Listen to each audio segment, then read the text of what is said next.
Use the means of today to reach the people of today.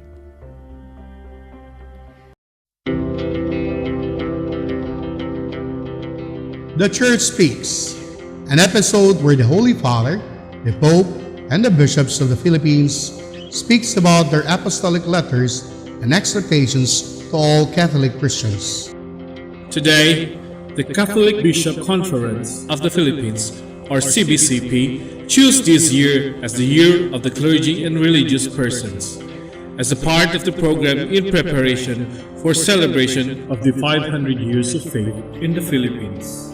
Padayon kita paghisgot mahitungod sa tuig sa mga klerigo o mga konsagradong tao.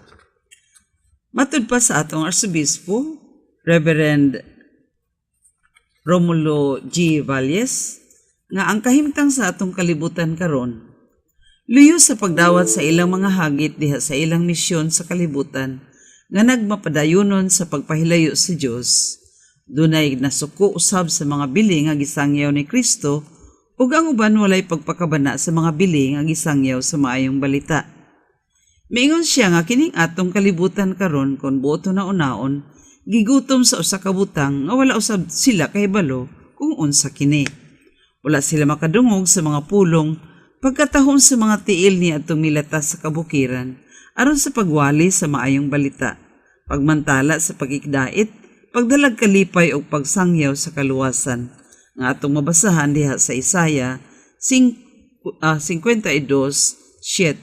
ug diha usab sa sulat ni San Pablo ngadto sa Roma 10:15. Ang kasulatan midawat kanila kinsa milakaw aron sa pagsabog sa maayong balita o malipayong balita katong nadala sa mensahe sa ebanghelyo. Ang buhat sa pagpaambit sa maayong balita nagpasabot nga mukabot sila ngadto sa tanan, mulangyaw ngadto sa laing mga luna, dili lamang sa atong nasod kundili sa laing nasod, ilabi na sa Asya. Ipadayon nato kini mga kaigsuunan ang sulat sa atong Arsobispo Romulo G. Valles. Maayong buntag kaninyong tanan.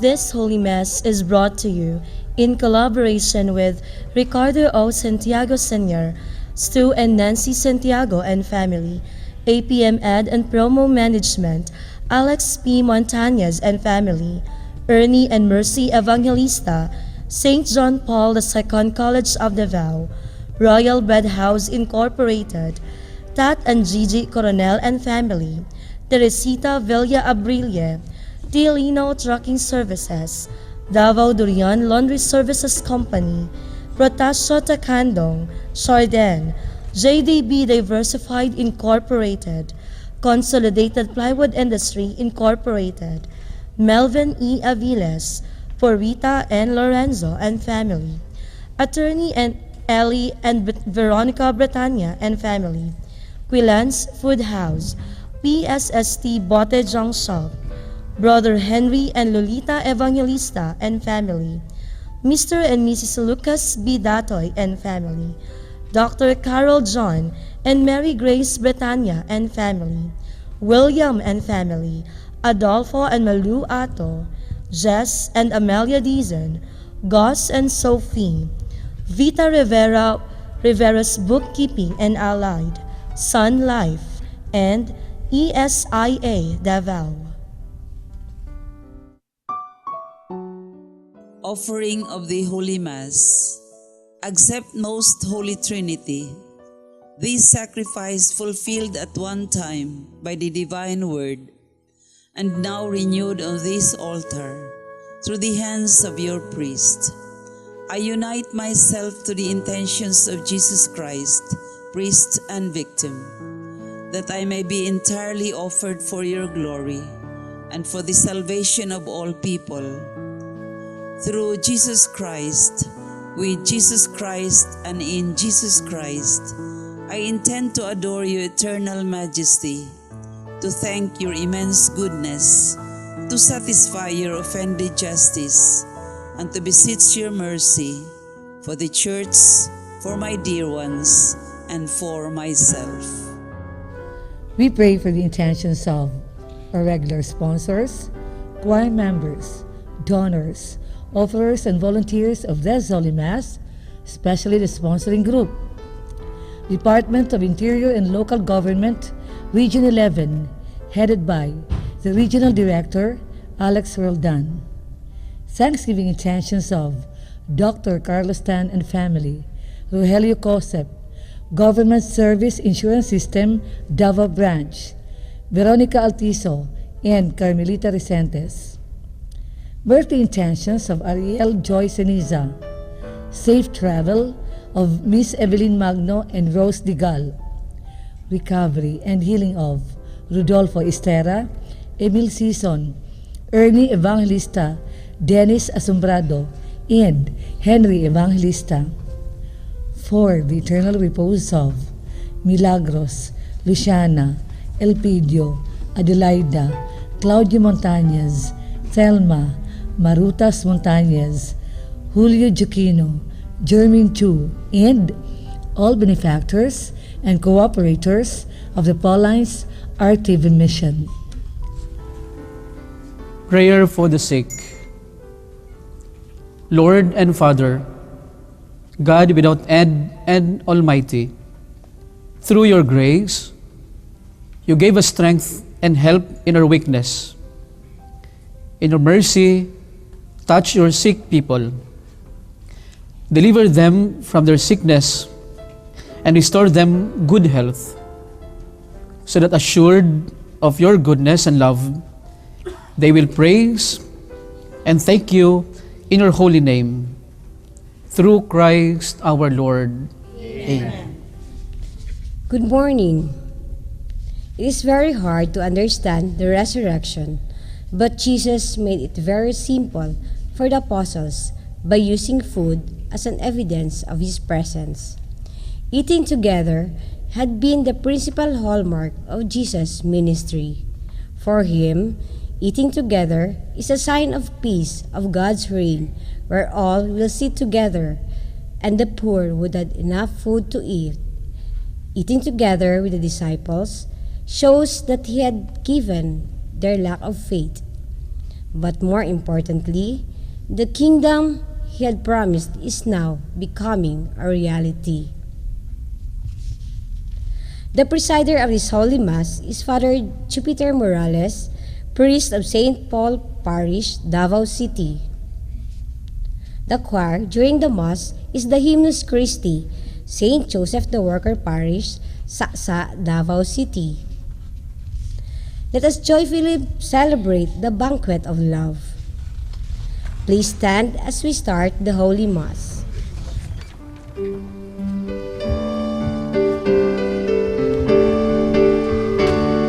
Rejoice, rejoice, sing hallelujah, celebrate new life. Jesus Christ is risen, hallelujah. He became a man and died for us, hallelujah, to save us all from sin and death. Sing praises and bless his name. Rejoice, rejoice, sing hallelujah, celebrate new life. Jesus Christ is risen, hallelujah.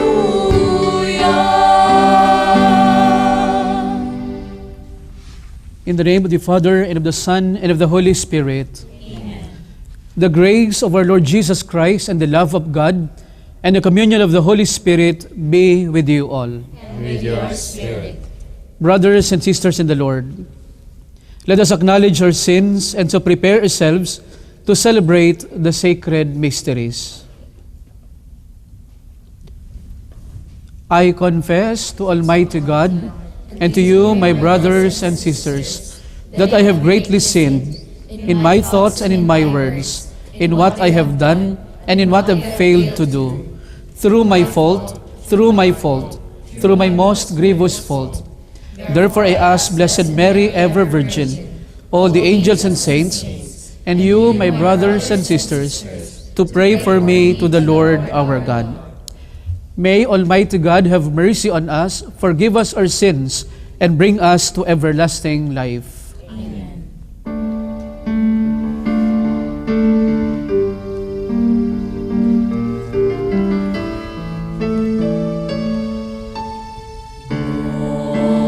Lord have mercy.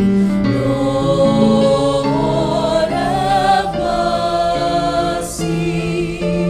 Christ have mercy. Christ have mercy.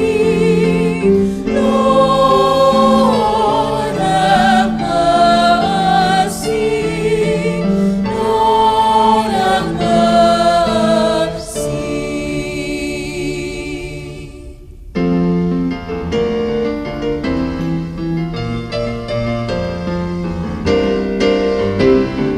Glory to God, glory to God, glory to God in the highest, and on earth, peace to people of good will. We praise you, we bless you, we adore you, we glorify you. We give you thanks for your great glory, Lord God, heavenly King, oh God, Almighty Father. Glory to God, glory to God, glory to God in the highest, and on earth, peace to people of good will. Lord Jesus Christ, only begotten Son, Lord God, Lamb of God, Son of the Father. You take away the sins of the world, have mercy on us. You take away the sins of the world, receive our prayer. You are seated at the right hand of the Father. Have mercy on us. Have mercy on us. For you alone are the Holy One. You alone are the Lord. You alone are the Most High, Jesus Christ, with the Holy Spirit in the glory of God the Father. Amen. Glory to God, glory to God, glory to God in the highest, and on earth, peace to people of good will.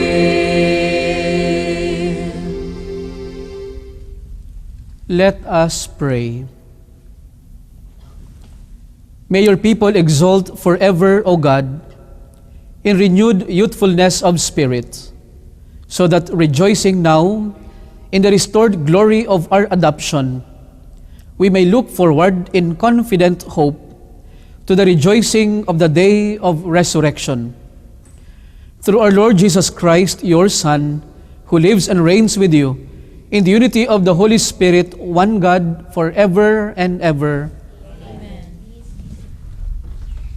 In the name of the Apostle, Peter declares to the crowd that the ministry and the death of Jesus were according to God's plan of salvation. The first reading. A reading from the Acts of the Apostles. Peter said to the people, "The God of Abraham, the God of Isaac, and the God of Jacob, the God of our fathers, has glorified his servant Jesus, whom you handed over and denied in Pilate's presence, when he had decided to release him. You denied the Holy and Righteous One, and asked that a murderer be released to you. The author of life you put to death, but God raised him from the dead. Of this we are witnesses. Now I know, brothers, that you acted out of ignorance, just as your leaders did. But God has thus brought to fulfillment what he had announced beforehand, through the mouth of all the prophets, that his Christ would suffer. Repent, therefore, brothers, and be converted, that your sins may be wiped away." The word of the Lord.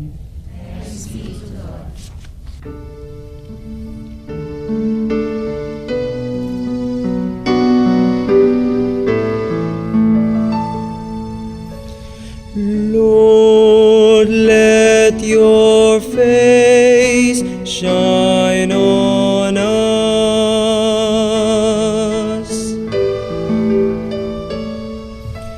Lord, let your face shine on us. When I call, answer me, O my just God. You relieve me when I am in distress. Have pity on me and hear my prayer.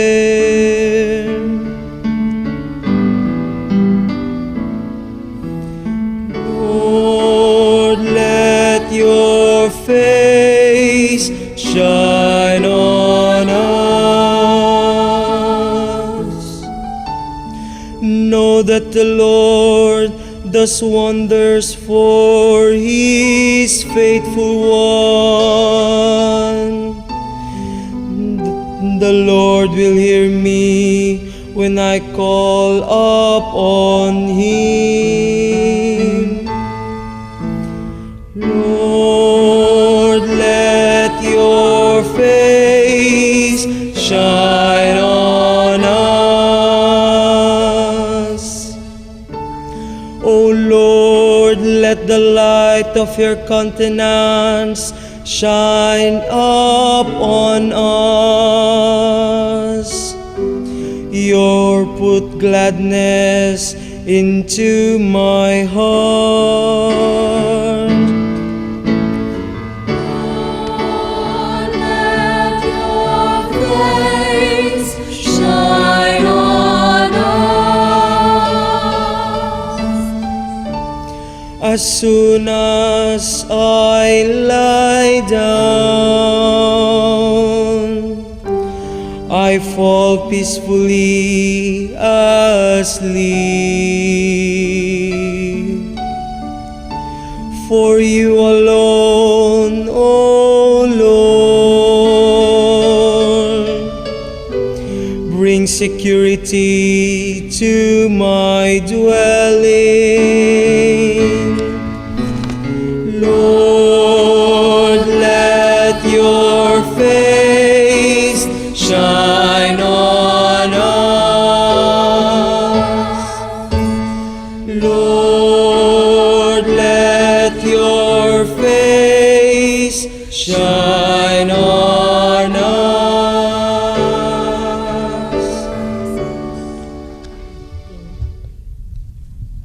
John stirs confidence in the hearts of sinners. God the Father is ready to forgive us in the risen Christ. We have a powerful intercessor before God's throne. The second reading. A reading from the first letter of St. John. My children, I am writing this to you so that you may not commit sin. But if anyone does sin, we have an advocate with the Father, Jesus Christ, the righteous one. He is expiation for our sins, and not for our sins only, but for those of the whole world. The way we may be sure that we know him is to keep his commandments. Those who say, I know him, but do not keep his commandments, are liars, and the truth is not in them. But whoever keeps his word, the love of God is truly perfected in him. The word of the Lord. Thanks be to God.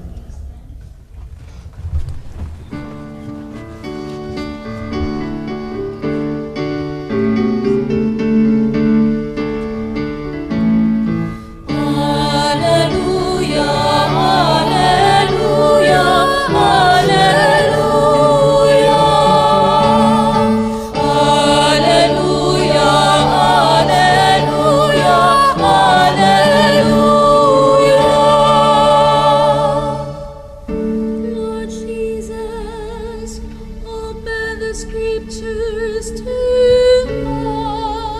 us. Make our hearts burn while you speak to us. Alleluia, alleluia, alleluia.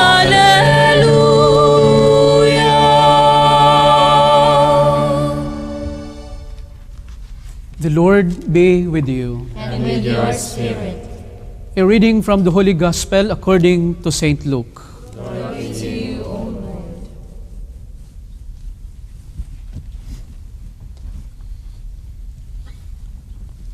The two disciples recounted what had taken place on the way and how Jesus was made known to them in the breaking of the bread. While they were still speaking about this, he stood in their midst and said to them, "Peace be with you." But they were startled and terrified and thought that they were seeing a ghost. Then he said to them, "Why are you troubled? And why do questions arise in your hearts? Look at my hands and my feet, that it is I myself. Touch me and see, because a ghost does not have flesh and bones, as you can see I have." And as he said this, he showed them his hands and his feet. While they were still incredulous for joy and were amazed, he asked them, "Have you anything here to eat?" They gave him a piece of baked fish. He took it and ate it in front of them. He said to them, "These are my words that I spoke to you while I was still with you, that everything written about me in the law of Moses and in the prophets and Psalms must be fulfilled." Then he opened their minds to understand the scriptures. And he said to them, "Thus it is written that the Christ would suffer and rise from the dead on the third day, and that repentance for the forgiveness of sins would be preached in his name to all the nations, beginning from Jerusalem. You are witnesses of these things." The Gospel of the Lord. Praise to you, Lord Jesus Christ.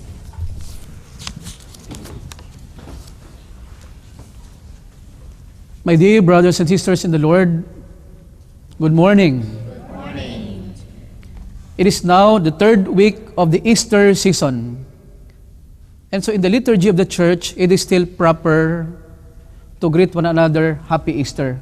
And so we greet one another, Happy Easter. No? Malipayong pagkabanhaw. Dear friends, the liturgy today, the third Sunday of Easter, invites us to continue pondering on the afterglow of the resurrection of Jesus with deep sense of gratitude. To remember the past with gratitude. The gratitude to God for the gifts of faith, that Easter faith, and hope that Christ has given us through the ministry of the apostles and their successors.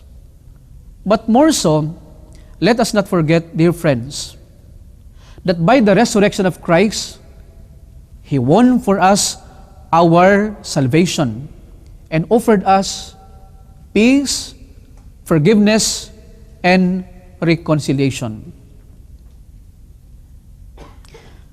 In the first reading today, from the Acts of the Apostles, Peter, the head of the apostles, bluntly tells his fellow Jews that the Holy and Righteous One, whom they disowned and put to death, is actually the author and the giver of life. And therefore, God raised Him from the dead in order to give life to those who believe in Him. And we are His witnesses, Peter added. By that we are witnesses, Peter includes all of us Christians, because we are believers of Jesus. And therefore, we have the noble task to bear witness to Jesus Christ to others. How?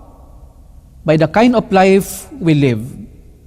Life that is full of faith, confidence, and hope in the risen Lord and in His resurrection. And so Peter urges those who do not believe or those who are having doubts, turn to God that your sins may be wiped away. Turn to God with faith. Turn to God with hope that you may have life. St. John, in the passage from the second reading today, reminds us that Jesus, who rose from the dead and ascended to heaven, is indeed our powerful intercessor, the mediator between God our Father and us, God's beloved children.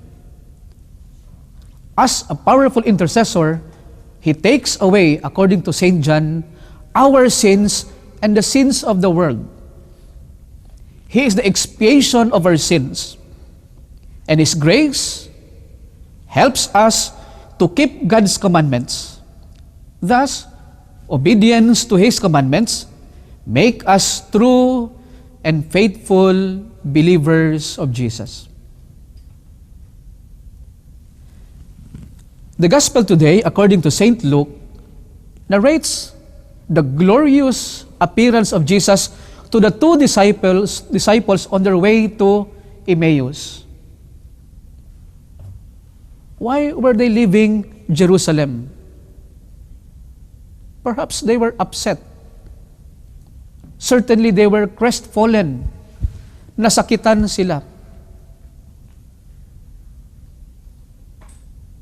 Perhaps also frustrated that the master whom they serve, the master whom they knew as the great teacher, the great rabbi, the Messiah and Lord, was crucified and eventually died on the cross. And so they left Jerusalem. But Jesus appeared to them as they were walking to Emmaus. And they recognized the risen Christ only in the breaking of the bread. Now, when they recognized the Lord in the breaking of the bread, suddenly Jesus vanished from their sight. And so they went back to Jerusalem rejoicing, bearing the good news of the resurrection. We have seen the Lord. We recognize Him in the breaking of the bread. And so, while they were narrating the event, Jesus appeared in their midst and said to them, "Peace be with you."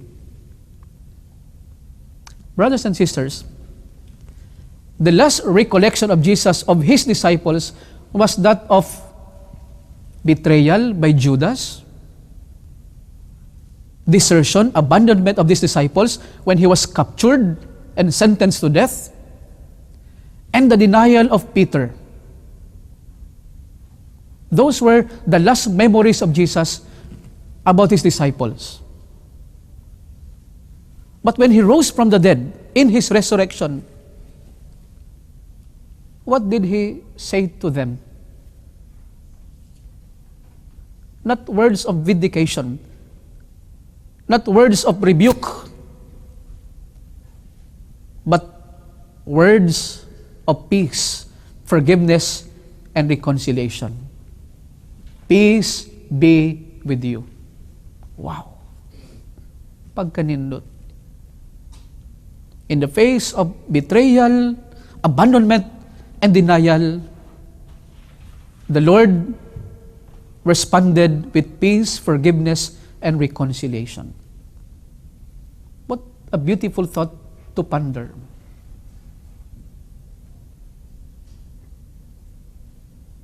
Such was the love of Jesus for His disciples and for all believers, that He wanted us to remember that beautiful memory. And so, He gave the disciples and us, believers, an everlasting remembrance. The breaking of the bread, as the term used by the early Christians for the Eucharist. The breaking of the bread. The Acts of the Apostles would narrate that the disciples would frequent their meal encounter, panagtagbo diha sa kananan, and break bread with one another, meaning to share bread with one another, to eat their meals with one another.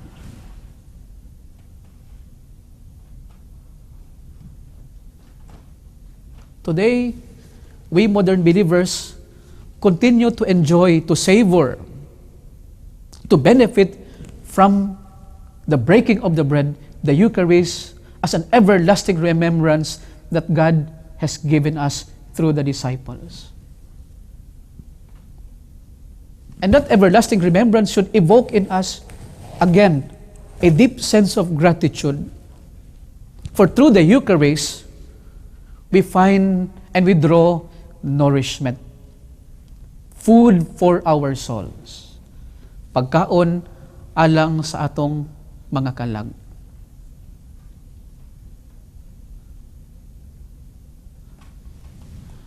What a beautiful thing to remember, to ponder on. What seems for us an ordinary cycle, perhaps monotonous, the meal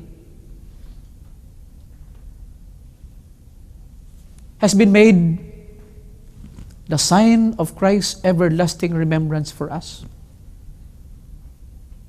Yes, ordinary, but so essential in the daily activities of men. Eating our meals together, where we share the food to one another. But as a Eucharistic people, meaning kita nga mga nakaambit kanunay sa Eucharistiya, sa lawas o dugo ni Kristo, Eucharistic people are called and challenged to break our breads with other people, meaning to share our blessings, our graces with other people, especially those who are needy, those who are hungry.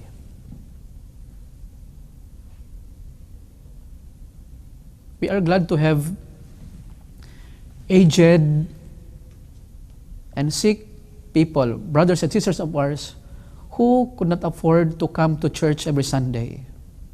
Thanks be to God, because through the TV Mass, we offer them a glimpse of hope and gladness. Yes, they cannot receive literally the communion, the body and blood of Christ, but they can receive Christ spiritually as they listen and fix their eyes on the television and listen to the Word of God proclaimed to them and to us. The Word that gives life, the Eucharist that nourishes our soul. Happy Easter.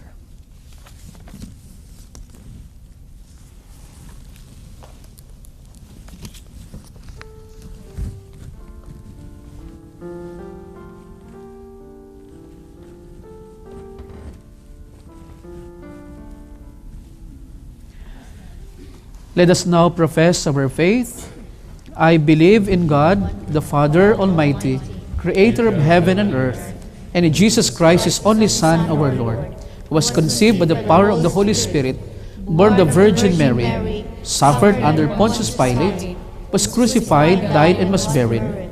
He descended into hell. The third day he rose again from the dead. He ascended into heaven, and is seated at the right hand of God the Father Almighty. From there he will come again to judge the living and the dead. I believe in the Holy Spirit, the Holy Catholic Church, the communion of saints, the forgiveness of sins, the resurrection of the body, and life everlasting. Amen.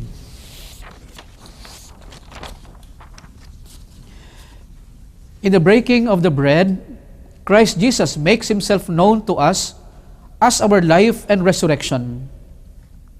He sends us to be witnesses to his name. Through him, we present our petition to the Father as we humbly pray, Lord, listen to your people. Lord, listen to your people. May your church be a beacon of light, helping people in darkness to come to know Jesus as the way, the truth, and the life. We pray. Lord, listen to your people. May all leaders, by governing with fidelity those entrusted to their care, build nations in peace, brotherhood, and respect for human dignity. We pray. Lord, listen to your people. May all consecrated men and women proclaim your resurrection through their lives, their prayer, and their services to others. We pray. Lord, listen to your people. May the victims of violence, famine, and natural and man-made calamities receive new hope and life in Jesus Christ through the care of the community. We pray. Lord, listen to your people. Bless our labor, that it may sustain our life on earth and enhance our human dignity. Ease our burden, make our faith strong, and inspire us to put our trust in you. We pray. Lord, listen to your people. That our beloved dead may be reborn to a new life in you and rejoice forever in the vision of glory, especially the sponsors, benefactors, and cooperators of the Media Apostolate. We pray. Lord, listen to your people. God our Father, you restored us to yourself through the resurrection of Christ your Son. Hear the prayers of your people and strengthen us in giving witness to our Easter faith. We ask this through Christ our Lord. Amen.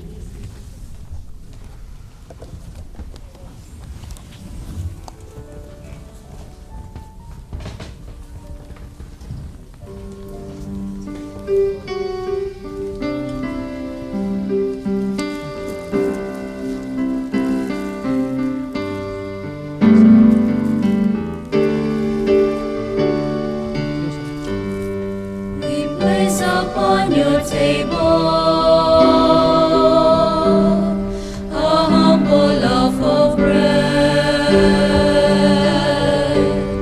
the gift of field and hillside, Lord God bless you. Bless us through Christ our Lord. the grain by which we're Thank you. fed. We come to taste the presence of Him on whom we feed,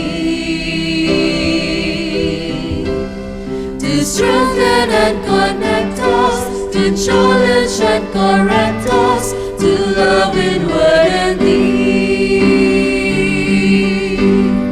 We come to your feast. We come to your feast. The young and the old, the front and the bold, the greatest and the least. We come to your feast. We come to your feast. With the fruit of our lips and the work of our hands, we come to your feast.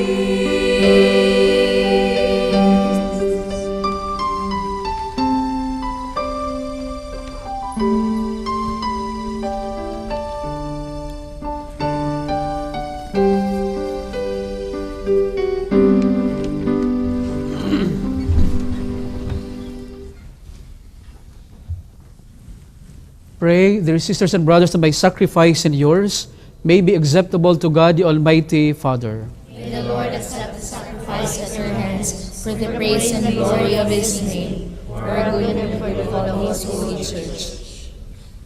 Receive, O Lord, we pray, these offerings of your exultant church, and as you have given her cause for such great gladness, grant also that the gifts we bring may bear fruit in perpetual happiness through Christ our Lord.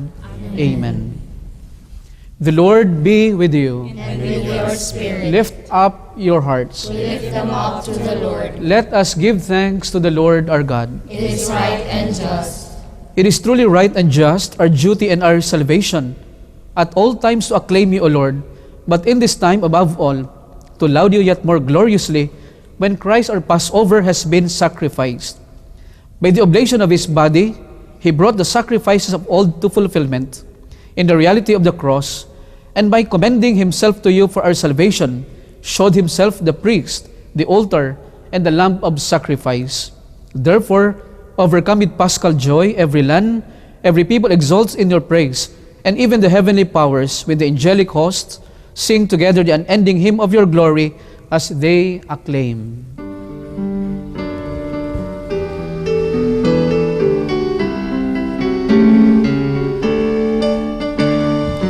Holy, holy, holy, Lord God of hosts, heaven and earth are full of your glory, full of your glory.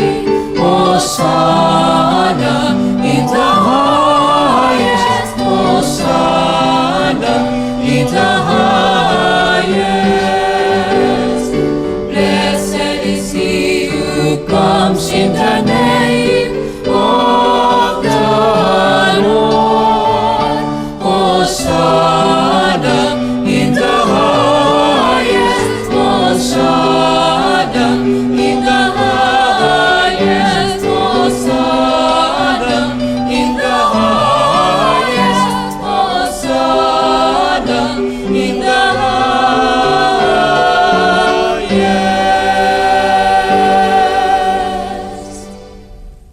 You are indeed holy, O Lord, the fount of all holiness. Make holy, therefore, these gifts, we pray, by sending down your Spirit upon them like the dewfall, so that they may become for us the body and blood of our Lord Jesus Christ.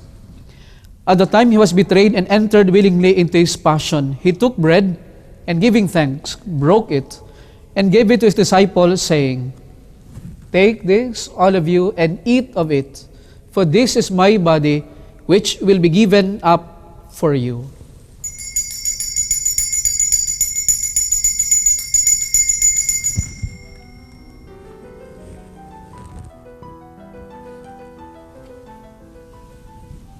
In a similar way, when supper was ended, he took the chalice, and once more giving thanks, he gave it to his disciples, saying, "Take this, all of you, and drink from it, for this is the chalice of my blood, the blood of the new eternal covenant, which will be poured out for you and for many, for the forgiveness of sins. Do this in memory of me."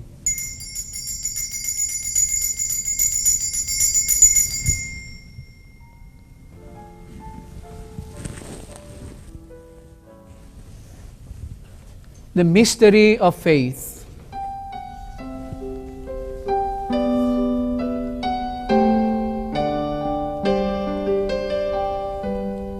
When we eat this bread and drink this cup, we proclaim your death, O Lord, until you come again. Proclaim your death, O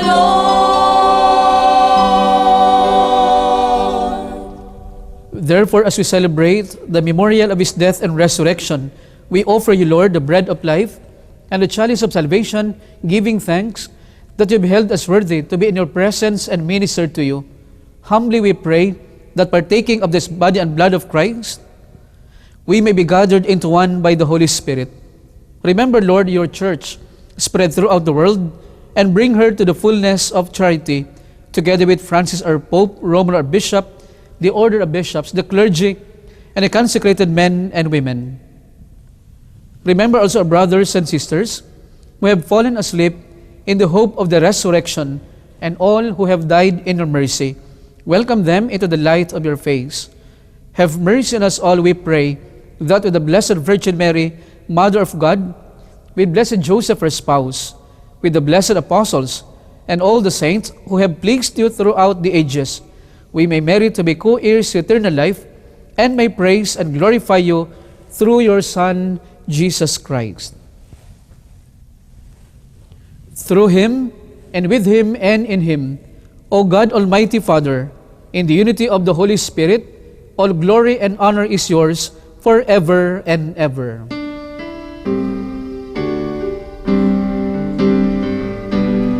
Amen, amen,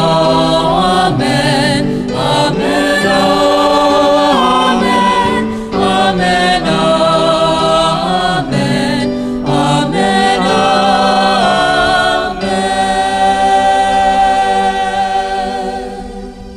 At the Savior's command and form of divine teaching, we dare to say,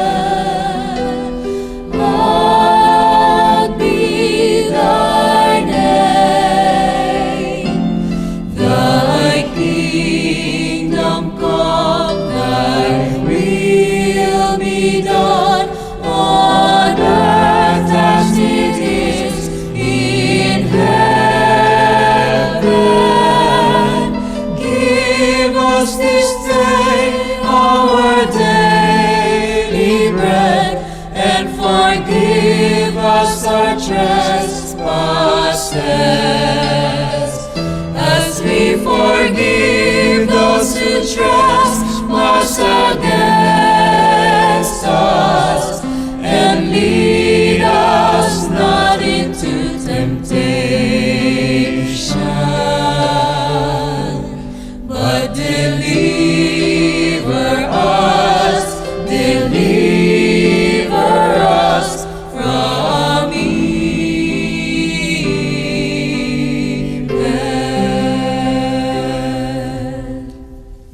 Deliver us, Lord, we pray, from every evil. Graciously grant peace in our days, that by the help of your mercy, we may be always free from sin and safe from all distress, as we await the blessed hope and the coming of our Savior, Jesus Christ. For the kingdom, the power, and the glory are yours now and forever.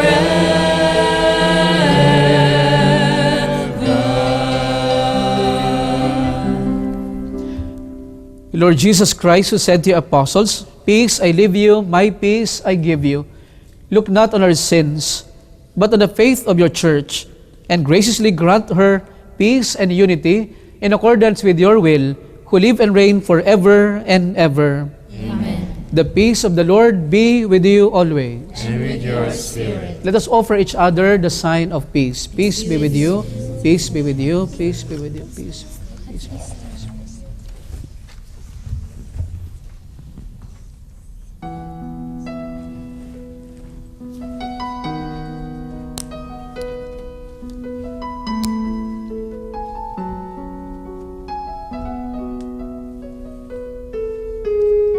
Lamb of God, you take away the sins of the world. Have mercy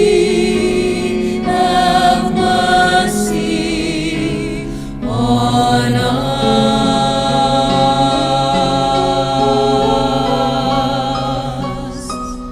Lamb of God, you take away the sins of the world. Have mercy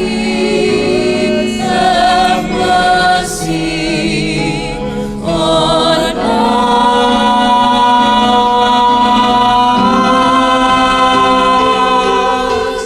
Lamb of God, you take away the sins of the world. Grant us peace. Grant us peace.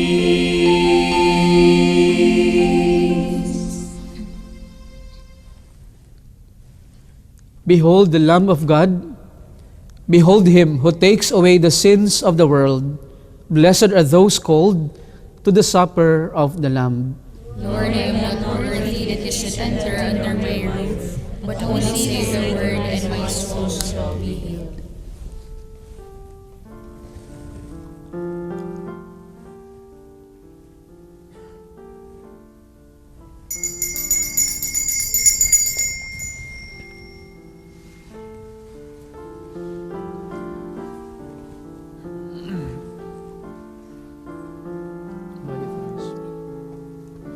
Body of Christ. Body of Christ. Body of Christ.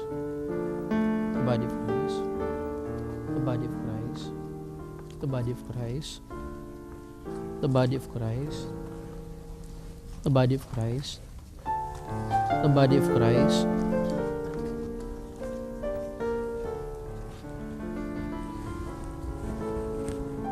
The body of Christ. The body of Christ. The body of Christ. The body of Christ. The body of Christ. The body of Christ. The body of Christ. The body of Christ. The body of Christ. Body of Christ. Burning within us, on all our lives, shed us one breath in our hands. here The in body of this place. The body of Christ. Jesus, our hope, The body of Christ. life from the The body of Christ. dead. The body of Christ. The body of Christ. May we know the Lord. We were lost and now are found. Home again with God.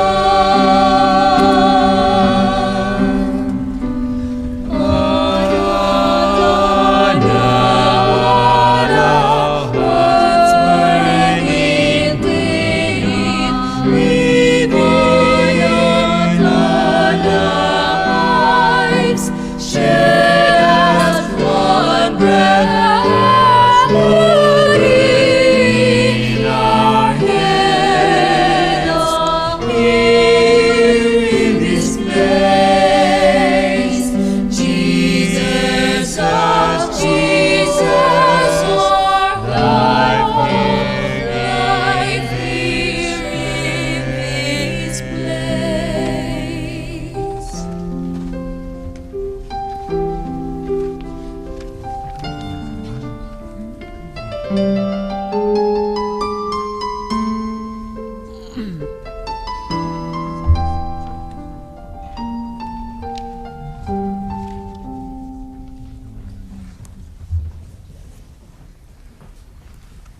Let us pray. Look with kindness upon your people, O Lord, and grant, we pray, that those you were pleased to renew by eternal mysteries may attain in their flesh the incorruptible glory of the resurrection, through Christ our Lord. Amen. A study shows that the average person spends 14.3 hours a week worrying. This book, entitled Why Worry?, is a very good book for the Catholics or all Catholics as their guide to learning to let go. This is available at the Daughters of St. Paul Media Center, located at Bolton Street, Davao City, and it's only 140 pesos. Thank you and have a blessed Sunday. The Lord be with you. And with your spirit. And may Almighty God bless you, the Father, the Son, and the Holy Spirit. Amen. This Holy Mass has been offered. Let us go in the peace and love of Christ. Thanks be to God.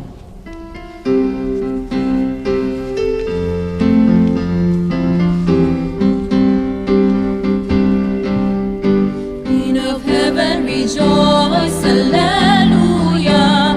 Your Son Jesus is risen, alleluia. Blessed Mother of God, humble servant, be glad. Christ is risen, alleluia.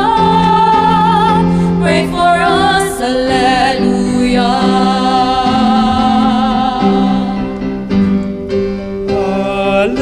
Hallelujah, Queen of heaven, rejoice, rejoice, hallelujah.